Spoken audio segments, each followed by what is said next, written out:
Everyone, তুমি যদি ইউটিউবে সঠিক টাইমে ভিডিও আপলোড না করতে পারো তাহলে 100-150 ভিউজ কিংবা 0 ভিউজের প্রবলেম তোমার ফেস করতে হতে পারে। বড় বড় ইউটিউবাররা ইউটিউব টাইমের গ্রাফ দেখে তারপরে ভিডিও আপলোড করে, কিন্তু তুমি তো একজন ছোট ইউটিউবার, তোমার কাছে কোনো গ্রাফ নেই, তাহলে তুমি কখন ভিডিও আপলোড করবে বা তোমার জন্য সঠিক টাইম কখন? আজকে এই ভিডিওতে আমি তোমাকে বলে দেব তোমার চ্যানেলে সঠিক টাইম কখন বা তুমি কোন সময় ভিডিও আপলোড করলে বেশি ভিউ পাওয়ার সম্ভাবনা রয়েছে। তার জন্য তোমার এই চ্যানেলটি সাবস্ক্রাইব করে এই ভিডিওটি ফুল মনোযোগ সহকারে দেখতে হবে। এক ফোঁটা স্কিপ করলে তুমি কিচ্ছু বুঝতে পারবে না, তোমার ভিডিওতে ভিউজ আনতে পারবে না। তাই আমি বলবো মনোযোগ সহকারে এই ভিডিওটি দেখতে থাকো। আমার একটি চ্যানেল রয়েছে, যেই চ্যানেলে আমি চাইনিজ ভিডিও আপলোড করে যেটা রাইট টাইম খুঁজে পেয়েছি, আজকে তোমাদের মাঝে সেটাই শেয়ার করব। এভরিওয়ান, তোমার চ্যানেলে গ্রাফ না আসা পর্যন্ত আমি যে রুলসগুলো বলবো বা আমি যে টাইমগুলোর কথা বলবো সেই টাইমে যদি তুমি ভিডিও আপলোড করো তাহলে তোমার চ্যানেলে ভিউজ আসতে বাধ্য।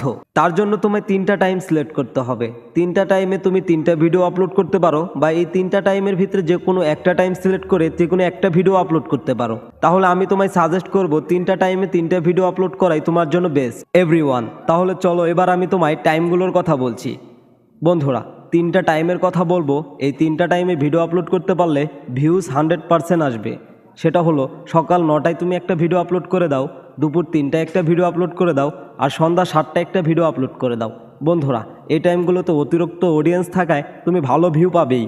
এভরিওয়ান, এই রুলসটি তোমায় 30 দিন ফলো করতে হবে, আর দৈনিক 3টা করে 3×30=90টা ভিডিও তোমার আপলোড করতেই হবে। তারপরে তুমি যখন গ্রাফটা পেয়ে যাবে তারপরে তুমি গ্রাফ দেখে ভিডিও আপলোড করো।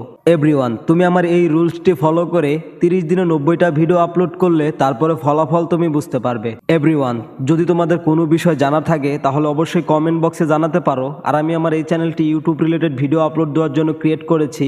ইউটিউব রিলেটেড ভিডিও সবার আগে পাওয়ার জন্য চ্যানেলটি সাবস্ক্রাইব করে পাশের বেলটি বাজিয়ে রাখো।